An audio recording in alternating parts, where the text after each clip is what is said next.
do të thotë mund të hyjë në Kosovë në një fazë të destabilitetit kontrolluar, por që gjithsesi në samitin më të ardhshëm, më të afërt në 2026, Kosova dhe Vučići nuk do të kenë më tolerancë për të shkuar dhe për të bërë akrobacira, por do të shkojnë sipas asaj që unë shoh drejt një formule amerikane, europiane që thotë merre ose lëre. Nuk ka më balet në akull. Merre ose lëre është shumë e rrezikshme, nuk ka kohë dhe nuk lejon që të marrësh frymë.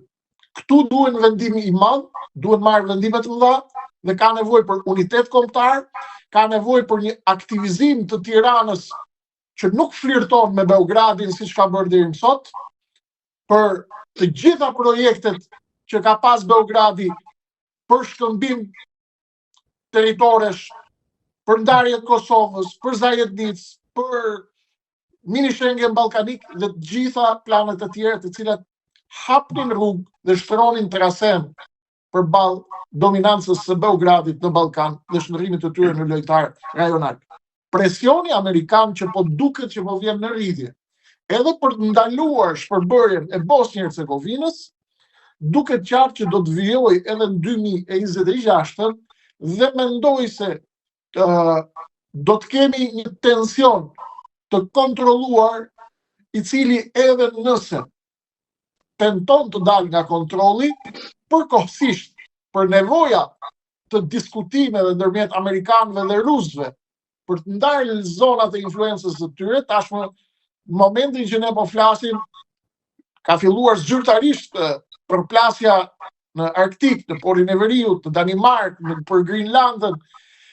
Amerika do pa tjetër të marrë Grenlandën, është duke u përplasur në Danimarkën, sepse ka një përplasje në Polin e Veriut që do të bëhet pa tjetër. Dhe përplasja do të ndodhë në të gjitha zonat. Dhe kjo do të thotë, në qoftë të se afrohemi drejt gjetjes një formule apo të një koncesioni në të cilin Rusia merr atë që do në Ukrainë, Ballkani blindohet.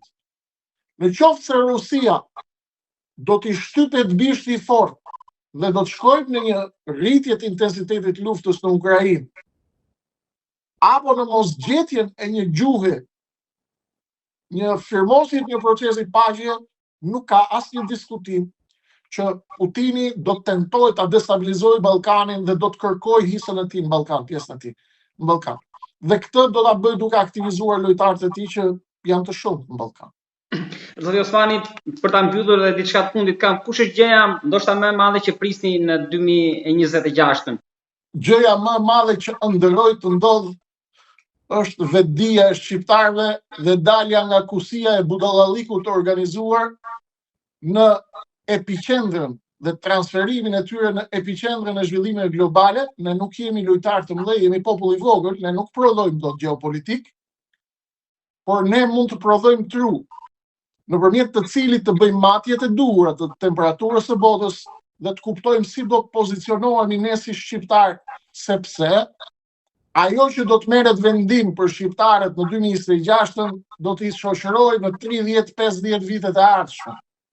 Gabimi është i ndaluar, kjo në rrafsh Shqipërie. Në rrafsh global, pa diskutim do të intensifikohet fuqimisht përplasja ndërmjet Amerikës dhe Kinës. Kam 4 vite që e them natë për natë, ka vetëm një rival, Amerika, që është Pekini, nuk ka rival tjetër. Moska nuk është rivali i Amerikës. Këtë duhet ta dinë gjithë. Mund të kesh 5 milion armë bërthamore, jo 5500. Armët bërthamore futi atje ku i kanë vendin se nuk i shërben kërkujt. Armët bërthamore shkatërrohen gjithë. Sot janë gjithë gati të shkatërrojnë njëri tjetrin. Ai që tenton sot shpërthej armë bërthamore, ja ka shpërthy vetes. Që do të thotë, bota do të shkojë drejt një tensioni të kontrolluar, është koha e korporatave, vendosin korporatat, janë ata që vendosin ku do vazhdoj lufta, ku do ndalohet. Venezuela do të mbyllet në 2026, mundet të kemi një tensionim më të madh në Taiwan, për konfliktin Kinë-Taiwan. Lindja e mesme shkon drejt zhvillimeve të mëdha, edhe ajo mendoj se mund të kemi një goditje fatale të Iranit, e cila po gatuhet në zjarr të avasht, pavarësisht se po jepen mesazhe apo doza të caktuara qetësuesish për Teheranin. Në Iran janë të vetëdijshëm se një goditje e madhe gatuhet dhe po përgatitet. Siria mund të shkojë drejt ndarjes në lindjen e mesme. Netanyahu do të tentojë të vazhdojë të kontrollojë fijet e lindjes mesme duke u shpallur mbreti i saj. Do të tentojnë që të rrethojnë Turqinë me aleancën e fundit e treguan këtë me Izraeli, Greqia dhe Qipro.